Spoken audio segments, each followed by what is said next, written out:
ज्या सुनील तटकरेंना खासदार म्हणून निवडून आणण्यासाठी शिवसैनिकांनी अहोरात्र मेहनत घेतली, तेच सुनील तटकरे शिवसेनेच्या पाठीत खंजीर खुपसून या ठिकाणी शिवसेना फोडाफोडीचं राजकारण करत आहेत।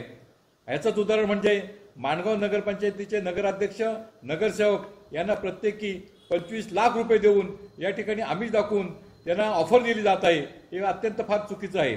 त्याचबरोबर CSR फंडाचा राजकारणासाठी गैरवापर करून या ठिकाणी आमचे प्रवक्ते राजू साबळे यांच्या शाळेला 10 कोटी रुपयाचा निधी देण्याचा आमिष दाखवून त्या ठिकाणी वेगवेगळ्या प्रकारचा आमिष दाखवून त्या ठिकाणी पक्षप्रवेश करू इच्छित आहेत।